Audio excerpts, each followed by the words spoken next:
दिशा की ओर चले जहां मेरी माँ शबरी का आश्रम है, जहां मेरी माँ शबरी बचपन से प्रतीक्षा कर रही है कि मेरे राम आएंगे, मेरे राम आएंगे। बचपन से प्रतीक्षा कर रही है कि मेरे राम आएंगे।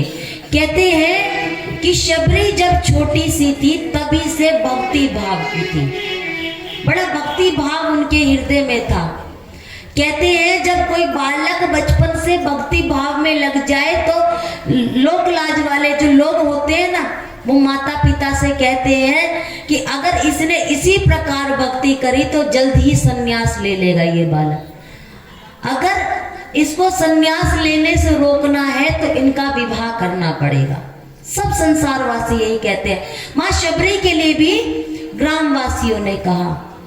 एक दिन माँ शबरी ने क्या देखा, अनेकों अनेक पशु आए हैं। उन्होंने अपनी माँ से पूछा कि माँ ये पशु किस लिए आए हैं। माँ ने बताया कि कल तुम्हारा विवाह है और जो बाराती विवाह में आएंगे उन सबको इन पशुओं का ही भोजन करवाया जाएगा। मेरी माँ रात में शबरी माँ बैठी और मेरी माँ विचार करने लगी, एक मेरे विवाह के लिए इतने सारे पशुओं को, इतने सारे जानवरों को अपनी जान गंवानी पड़ेगी, मैं ऐसा नहीं होने दे सकती। मेरी माँ शबरी अर्धरात्रि में उठी और आज सबको फूटे से खोल दिया, सबको कहा कि जाओ। सबने कहा कि आज तुमने मुझे इस बंधन से खोला है, हम आपको आशीर्वाद देते हैं कि भगवान तुम्हें जन्म जन्मांतर के बंधन से मुक्त करवाएंगे। कहते हैं कि माँ शबरी ने उसी क्षण सोचा कि अगर मेरे पिताजी को सुबह पता चला कि सब जानवरों को मैंने मुक्त किया है तो मुझे दंड मिलेगा। दंड मिलेगा वो देखा जाएगा, पर फिर से किसी जानवर को लाया जाएगा, पर कटवाया जरूर जाएगा। मेरी माँ शबरी ने सोचा तो अर्धरात्रि में आज अपना घर बार छोड़ दिया और घर बार छोड़कर चली है। संतों की कुटिया दिखाई दी। फिर विचार आया कि मैं स्त्री रूप में हूं, मुझे कौन संत अपने यहाँ आश्रय देंगे। मेरी माँ शबरी चोरी छिपे संतों के आश्रम के आसपास रहने लगी और गुरुजी के आश्रम में सेवा करने लगी। गुरुजी जब स्नान करने जाते, संत जब स्नान करने जाते, मेरी माँ सफाई करती, मेरी माँ झाड़ू लगाती पत्तों से। गुरुजी आते तब तक कंद फूल फल तोड़कर लाकर रखती, पुष्प रखती भगवान के लिए। एक दिन संतों ने सोचा कि ये कौन करता है सारे कार्य, देखेंगे। एक दिन उन्होंने शबरी को देख लिया। शबरी ने कहा, पूछा, घर बार पूछा। शबरी ने कहा मैंने सबका त्याग कर दिया, घर बार को सबको त्याग कर आई हूँ। जब शबरी ने अपनी बात सुनाई तब गुरुवर ने एक छोटी सी कुटिया शबरी के लिए बनाई और शबरी से कहा कि आप यही हमारे साथ में निवास करो, हमारे साथ में भजन करो। शबरी संतों के साथ में भजन करने लगी।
माँ शबरी गुरुजी के आश्रम में रहने लगी और एक समय वो आया कि जब गुरुजी के परम धाम जाने का समय आ गया।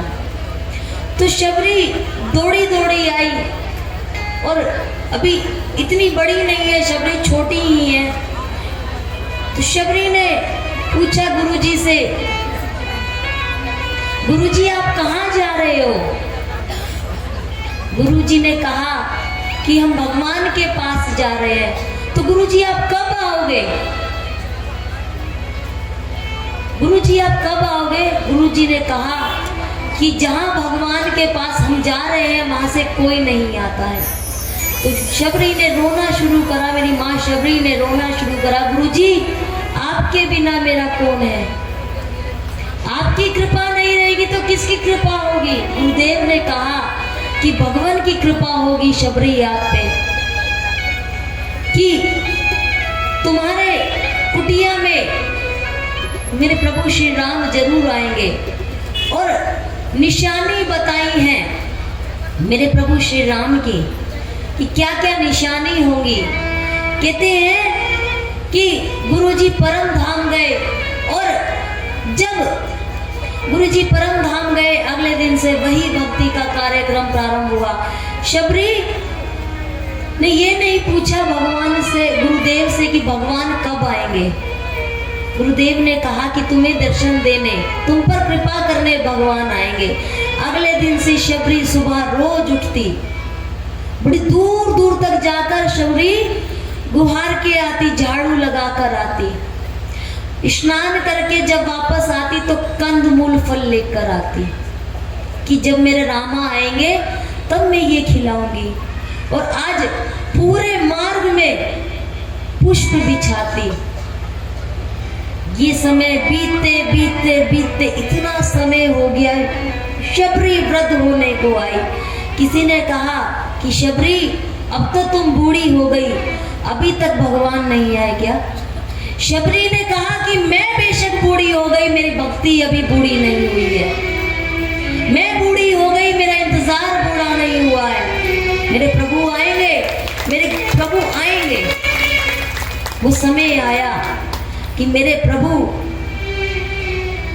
आने को है। और शबरी आज कह रही है कि जिस दिन मेरे प्रभु आए ना, उस दिन मेरी कुटिया के भाग जागेंगे।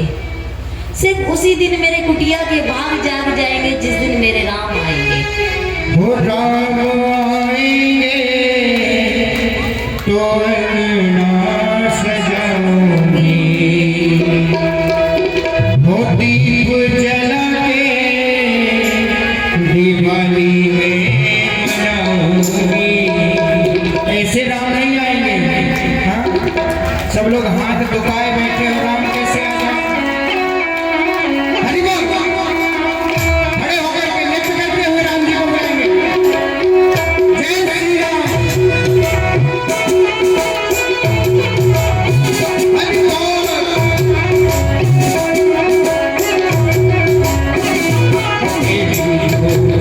ये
बोलो रामचंद्र सरकार की। कर रही हैं और वृद्ध हो चुकी हैं। एक दिन ऐसा आया कि मेरे राम जी शबरी के द्वार पर आकर खड़े हो गए। एक दिन ऐसा आ गया कि मेरी माँ शबरी के द्वार पर मेरे प्रभु श्री राम आकर खड़े हैं। अब मैंने कथा में बीच में बताया था कुछ निशानी बताई है भगवान की, और कौन सी निशानी है? प्रभु श्री राम एक दिन ऐसा आया कि माँ शबरी के द्वार पर आकर खड़े हैं। अब प्रभु की कुछ निशानी बताई थी गुरु जी ने। मेरी माँ शबरी वो निशानी देख रही है कि हाँ यही भगवान है या नहीं है। आज से पहले कभी भगवान को क्योंकि देखा नहीं था। कहते हैं मेरी माँ शबरी देख रही है कि गुरु जी ने बताया था सर पे जटा होंगी, जटा हैंगी। पहली बात क्या बताई थी कि सर पे जटा होगी, शीश पे जटा होगी, जटा शीश पर धारण की है। दूसरी बात बताई थी कि तपस्वियों का वेश होगा, तपस्वियों का वेश भी है। एक नहीं दो आएंगे, एक श्यामल आएंगे, एक गोरे आएंगे, अकेले नहीं आएंगे वो। एक काले रंग वाले आएंगे, एक गोरे रंग वाले आएंगे। तीन बात बताई। चौथी बात बताई कि वो अलग अलग नहीं, दोनों भाई होंगे। और पांचवा बताया कि पांव में मोटे मोटे छाले पड़े होंगे। आज शबरी देख रही है शीश पे जटा भी हैगी, तपस्वियों का वेश भी है, एक गोरे भी है और एक काले भी है, और पांव में मोटे मोटे छाले भी हैं। कहते हैं कि मेरी माँ शबरी ने कहा कि अब बस एक ही बात जांचना बाकी है, दोनों भाई हैं या नहीं है। माँ शबरी ने पूछा आप कौन? शबरी जी को मेरे प्रभु श्री राम ने बताया कि मैं रघुनंदन रामचंद्र हूँ और मेरा एक छोटा अनुज, मेरा छोटा भाई लक्ष्मण है। हमारी पत्नी का किसी दुष्ट ने हरण कर लिया है, उन्हीं की खोज करते करते हम आए हैं। आपका आश्रम दिखाई दिया, सुंदर आश्रम है, बस यही देखकर रुक गए। आज जब पता चला दोनों भाई हैं तो मेरी माँ शबरी आज प्रभु के चरण पकड़कर बैठ गई। मेरी माँ शबरी ने आज मेरे प्रभु के चरण पकड़ लिए। और शबरी को समझ में नहीं आया कि क्या करूं, क्या कहूं। क्यों? क्योंकि गुरु जी ने भजन करने तो बताए थे पर स्तुति करनी नहीं बताई थी। कहती है रामा मैं आपकी स्तुति कैसे करूं? राम जी कहते हैं कि जब जो काम मेरे भक्तों को करना नहीं आता वो मुझे आता है। आज भगवान कहते हैं कि मेरे अनेकों अनेक भक्तों ने स्तुति गाई है, आज मैं भक्त के लिए कुछ गाता हूँ। मेरे राघव ने शबरी को 90 प्रकार की भक्ति सुनाई है। तुलसीदास जी ने चौपाई में वर्णन भी किया है इस बात का। किताही दे गति राम उदारा,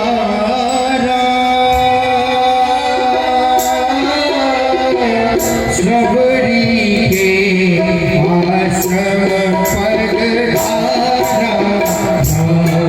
सिया राम सिया राम जय जय राम, सिया राम सिया राम जय जय राम। ओ सागर चले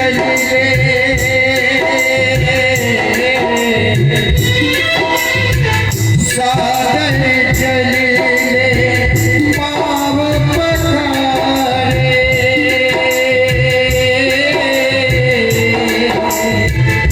मुनि सुंदर आसन पे हारे।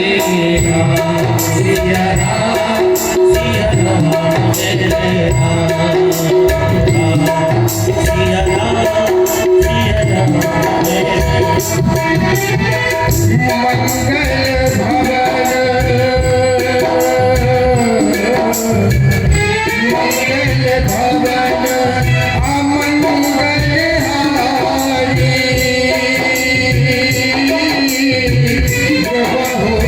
दशरथ बिहारी राम सिया राम जय राम राम सिया राम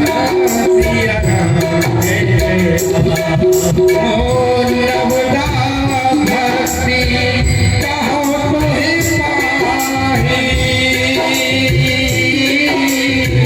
सावधान सुन धरो मन माही राम सिया राम जय राम राम सिया राम जय राम। प्रथम भक्ति संग कर संगा दूसरा रति मम कथा संगा प्रथम भक्ति संग कर संगा दूसरा रति मम कथा गुरुपद पंकज सेवा गुरुपद पंकज सेवा तीसरी भक्तिया चौथी भक्ति मम गुणगण करे पठित मंत्र जाप मम दृढ़ विश्वास पंचम भजन सुमेर प्रकाश छठ तप शील विरति बहु कर्मा मिलत निरंतर सज्जन धर्मा सातव सम मोहि मैं जग देखा मोटे संत अधिक कर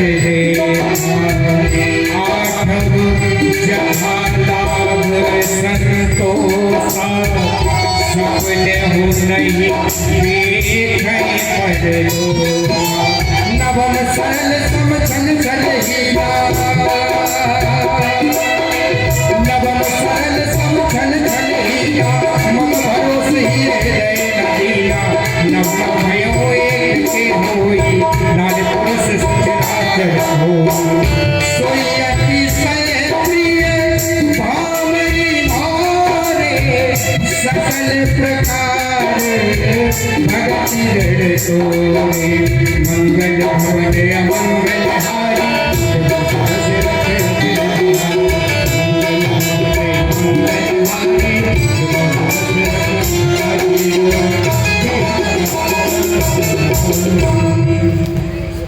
जय जय श्री सीताराम।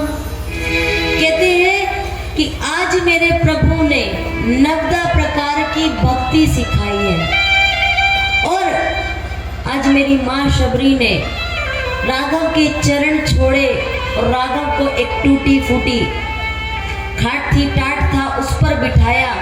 आज राघव के चरण धुलाए और अपने हाथों से एक एक कांटा रघुवीर के पैरों में से मेरी माँ शबरी ने निकाला। मेरे राघव सरकार ने कहा मैया कुछ खिलाओगी नहीं, तब मेरी माँ शबरी ने बेर खिलाना प्रारंभ करा और बेर भी कैसे चक चक के। आज मेरे राघवेंद्र सरकार ने भक्ति में भक्त की भक्ति में झूठे बेर तक खाए हैं। कहते हैं कि माँ शबरी ने झूठे बेर खिलाए। प्रभु तो भक्त की भक्ति में है, झूठे बेर खा रहे हैं, लेकिन लक्ष्मण जी ने वो झूठे बेर नहीं खाए। आगे कथा में चल के हम श्रवण करेंगे कि वो झूठे बेर लक्ष्मण जी ने पीछे फेंके, वही आगे चलकर संजीवनी बूटी बने थे। मेरी माँ शबरी ने राघव के चरणों की सेवा की, उसके बाद वहां से राघव ने विदा ली। मेरी शबरी माँ ने कहा आपने दर्शन दिए, मेरा जीवन धन्य हो गया, लेकिन राघव ऐसे ही मेरी मृत्यु को धन्य बना देना कि जब मेरा अंतिम समय हो तो केवल आपका अंतिम समय में मेरे सामने दर्शन हो। मेरे राघव सरकार ने वचन दिया है कि जब तुम्हारा अंतिम समय आएगा तो मैं तुम्हें दर्शन देने जरूर आऊंगा। इसके पश्चात शबरी ने ही आगे का रास्ता बताया है। शबरी ने ही आगे का रास्ता बताया है कि अपनी पत्नी के खोज के लिए आप पंपा नगरी में जाइए, वहाँ पर आपको सुग्रीव मिलेंगे, वहाँ पर उनसे आप मित्रता कीजिए। शबरी ने आगे चलने का मार्ग बताया। हमारे तुलसीदास बाबा बताते हैं कि पंपा नगरी में